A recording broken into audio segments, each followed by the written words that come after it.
See? You just needed a hammer. Jeez. Some broads. Alright, well. This is Halloween. The only question is, where are we putting this guy? Get me a doctor, now!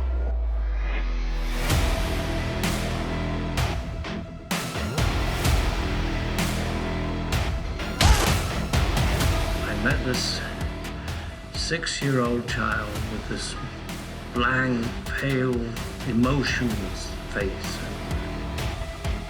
The blackest eyes.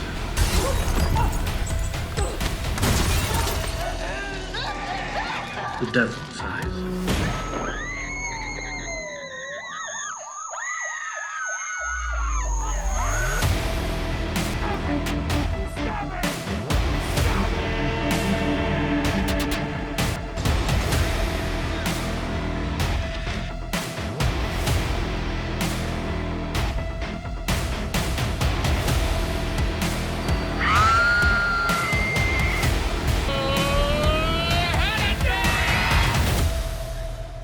The boogeyman.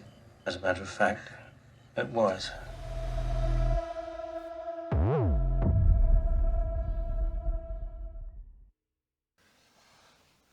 Oh. Where is my... I didn't even bring the fucking disc with me. Where the... How stupid am I? Okay, shit, fuck, balls, goddamn. Oh, my water bottle's fucking right here. I'm just, oh my god, I'm not ready for this. Now promise me you won't tell anybody about this. So yeah, Shout Factory, Scream Factory, whatever you want to fucking call them. They put out Halloween on 4K, and like a sucker bitch, I bought it. So let's talk about that. So what even is there to say about John Carpenter's seminal 1978 slasher film, Halloween? Other than that, it can be described with a word denoting either great influence or cum. Like, seriously, I've never done a video on the original Halloween because what the hell am I supposed to say? Michael's hot take. Halloween is a poor imitation of Italian Jolly. Send tweet! Of course not. If it weren't for Carpenter's insanely solid filmography, I would call Halloween his masterpiece. But as it stands, it's simply a damn near perfect little engine of a film.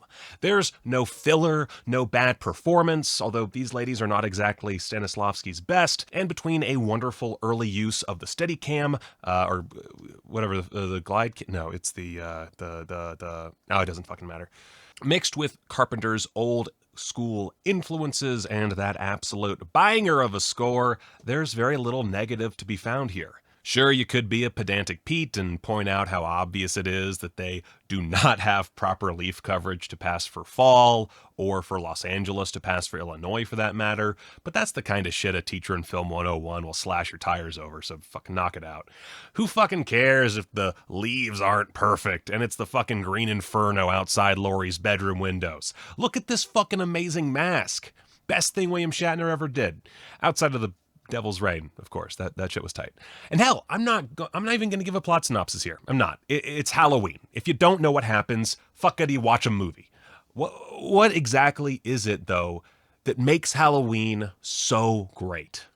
On the one hand, I don't agree with anyone who says Halloween is John Carpenter's best movie. Most influential, no doubt about it. But when you have work like Escape from New York, The Fog, The Thing, Big Trouble in Little China, Memoirs of an Invisible Man, and Prince of Darkness, it just comes off as the early work of a young master that it is. However, none of those films dipped into the public consciousness quite like Halloween. I mean, except for Memoirs of an Invisible Man. That shit was straight fire, yo. So, is it purely cultural, the fact that this film hit just right at the exact time it needed to? Or is it because it's so fucking good? Now, there's maybe something to think about. Now, rewatching Halloween, it's a challenge to even form an unbiased thought. It's so ingrained in our pop culture that there aren't any more surprises, nothing to really make us go, wow, and all the flaws are just the quirks we've learned to accept as part of the overall package. Yeah, sure, the mask being placed over the camera and switching shots is super obvious, but like, it's part of this humdinger of an opening, so fuck it, cinema. And yeah, the characters are pretty basic. Totally. Laurie's the virginal one without much sex appeal, although she does enjoy a good toke. Annie is the bitch, and Linda likes to drink beer and fuck. Go get me a beer. That's basically all there is. The only somewhat complicated character is Dr. Loomis, and his big thing is that he's a highly capable and intelligent doctor who also believes one man can be the essence of pure evil. And also he stands in front of houses real good. Seriously, Dr. Loomis doesn't really do much in this movie. He's such a fucking piece of shit. Anyway, even Michael Myers, to his credit, is pretty basic. He likes to kill, and he's possibly homesick. Them's the breaks, people. And that score.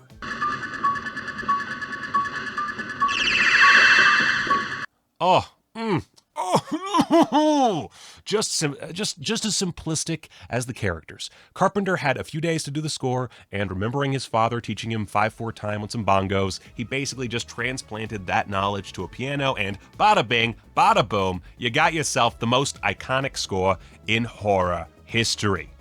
Even the plot. There's no big twist here. No sister bullshit, it's just, oh fuck, a dude who killed his sister 15 years ago just escaped a mental institution and now he's back to stalk and kill some teenagers. It's basically Bob Clark's idea for a Black Christmas sequel, although how closely those two are related has never really been fully divulged, so I'm not going into that whole, all that bullshit. I guess everyone's entitled to one good scare, huh? So, why take this simplistic route as the filmmakers? Well, because Carpenter was making a simplistic movie. He was then best known for his brutal 1976 film Assault on Precinct 13. A human wave of street killers turns the night into a nightmare. And was given the task by his producer, Irwin Yablans, I hate saying his name, Irwin Yablans, to make an exploitation horror film about babysitters being stalked by a killer on Halloween. And so the young and hungry director was of course like, fuck yeah, let's do it. Halloween is actually quite a bit like Assault on Precinct 13, which also features a borderline supernatural villain in the form of the Street Gang, which was influenced per Carpenter by the zombies in Romero's Night of the Living Dead. It's also fairly simple, a siege picture set almost entirely in and around a borderline abandoned police station. There's very little in the way of pretension. He was given $100,000, asked to make a movie, and he did it. With Halloween, it would be rinse and repeat. Like most great films, Halloween wasn't made to be a massively influential masterpiece. It just happened to be the right set of people at the right time. Costain wrote that fate was somehow related only to religion, whereas Samuels felt that, fate was like a natural element, like earth, air, fire, and water. If Yablans had offered the film to another director, perhaps if Carpenter hadn't been so great at keeping the budget down, we might not even be talking about it in 2021. It could be a footnote in film history. Instead, it's S-tier AF, yo. That is Gen Z for minimalist masterpiece deserving of praise. By the way. You ever hear of Michael fucking Myers? There's an element of everything just kind of going right on this production, and at the epicenter is Michael Myers, the shape whose presence is so haunting and so instantly iconic that it's impossible to imagine it any other way. Much like the Predator, Myers was almost saddled with a kinda lame costume. The production had chosen 4 masks to pick from, with one being a clown mask a la The Opening, and another being a Richard Nixon mask of all things, before settling on the classic Captain Kirk mask with quite a few, wise changes, like removing the eyebrows, opening up the eye holes, and painting it white. They wanted something featureless, which, by the way, the Captain Kirk mask by itself is pretty creepy. So the fact that they didn't just slather it with some paint to get past the trademark or whatever and call it a day is really just staggering. The fact that they put in the extra work to tease out the hair and open up the eye holes, mastery of your art form right there. So they wanted something featureless, which is such an inspired idea that it could very well be that I'm just mentally overhyping a basic bitch thought process. Of course they want a blank face. It's fucking creepy. The way he moves is also integral. He's a fucking wraith, walking so smoothly that he might as well be floating along. When he turns or sits up, it's often with a borderline robotic determination. It's not dialed in perfectly, when he's when he's turning around the staircase, it does have a little extra humanity to it than what we would be used to going forward, especially with Dick Warlock's impression in Halloween 2, which we'll get to next video. Anyway, he has a goal, and that goal is the only drive he has. Then when he's alone and looking over his work, he just stands and turns his head, admiring the devastation. The aforementioned goal. Just look at how he attacks poor Bob here. It's like seeing a shark strike at just the right moment. Got it? Okay, first I rip your clothes off. Don't rip my blouse. It's expensive, idiot. Then you rip my clothes off. Then we rip Lindsay's clothes off. Yeah, I think I got it. Oh, actually, fuck Bob. That dude's gross. Totally. Then there's Michael Myers' face, his real face. Another coup of Halloween is that its killer doesn't look like a monster, but rather a young, handsome man. Basically the opposite of me. Loomis going on and on about his eyes and the evil therein. When his mask is pulled off and we get that short glimpse of the boy underneath, the banality of his real appearance hits home. The thing that's out there, the boogeyman, looks just like anyone you might pass on the street. This also makes him human, or at least human-like. He could be killed. There is that possibility, until it's taken away at the end. Meaning that we still get the tension that's created by that possibility. That's a good thing to have, and something that's basically entirely absent from Part 4 onward. But we'll get into that in due time. This is going nowhere. Another element which also bolsters the simplicity angle is that Halloween just doesn't care to explain itself to you.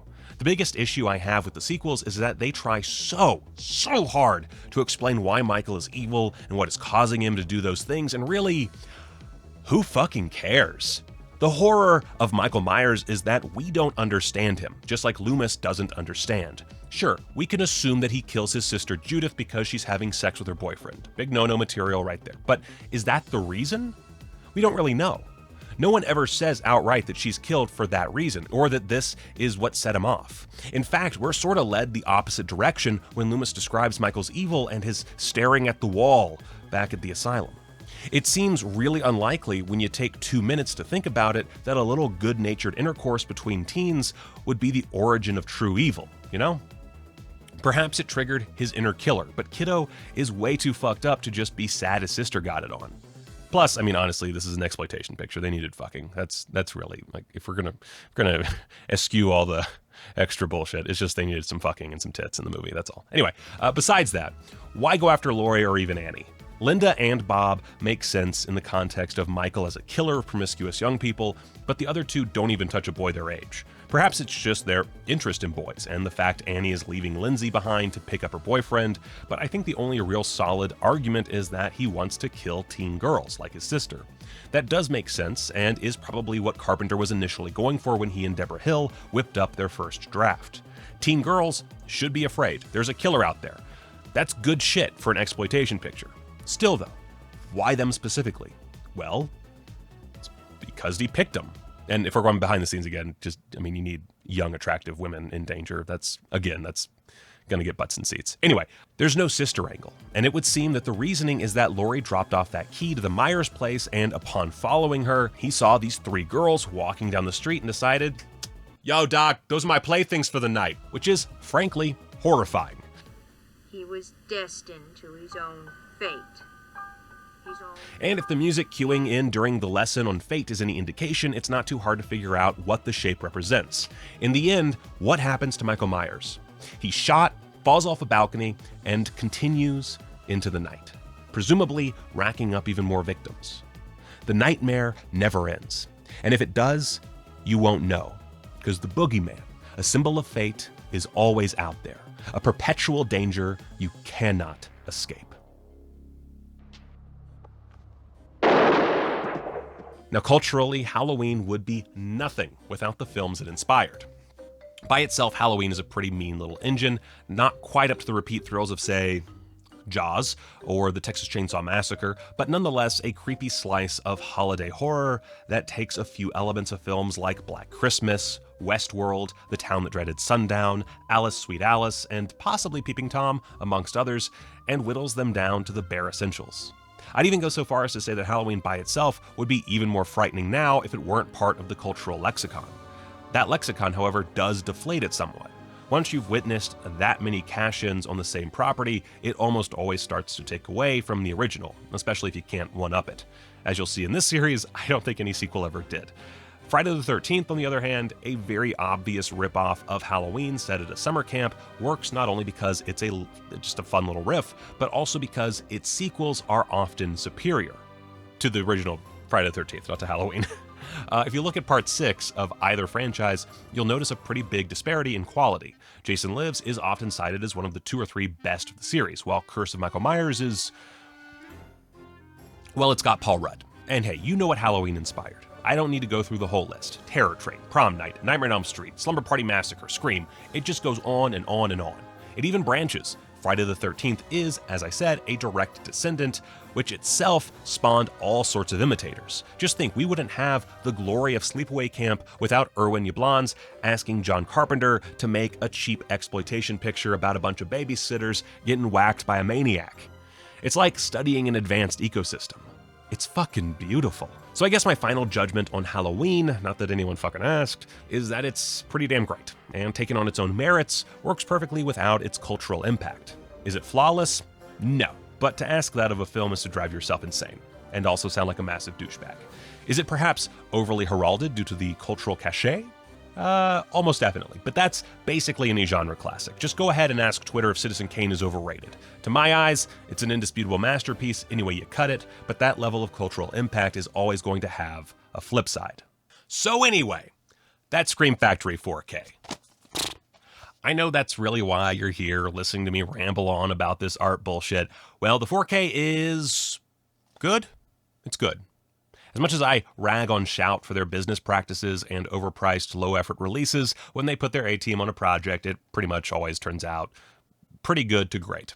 My only real complaints of note are that the cover art still doesn't engage me, although it is much better in person than on a screen, and that this wasn't a complete roided out set. I'd much rather have bought a complete box like the Friday the 13th set, but to be fair, these are essentially 4K reissues of their 2014 complete box set, which now runs for enough money that I want to go back and just slap 24-year-old Michael for not picking that sucker up when he saw it at an FYE. Instead, that piece of shit bought the Nakatomi Plaza Die Hard set like a total fucking noob.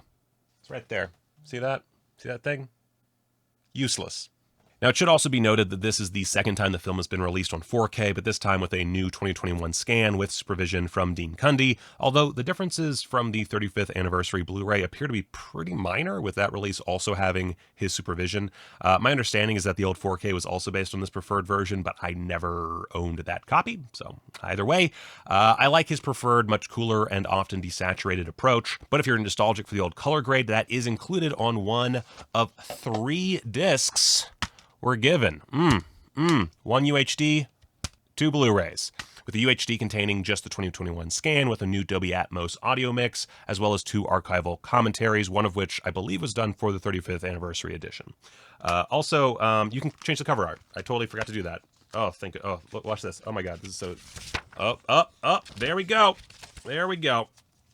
Oh, that gets me all hot and bothered right there. Oh, fuck, it's all crooked.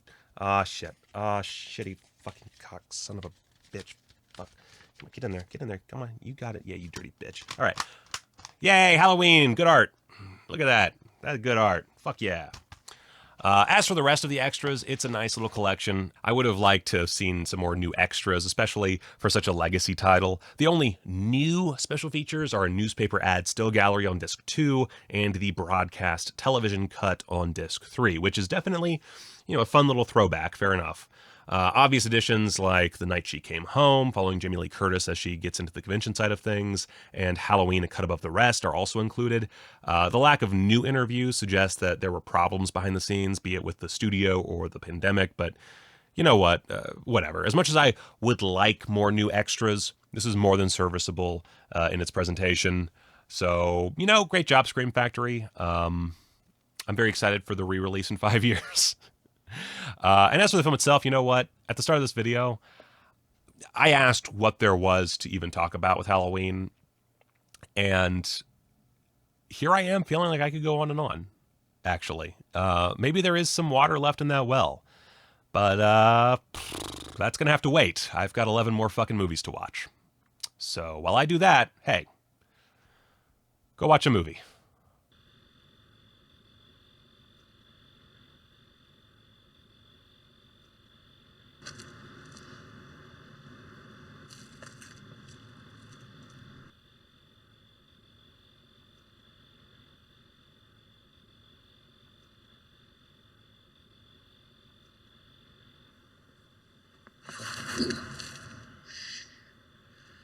Jesus.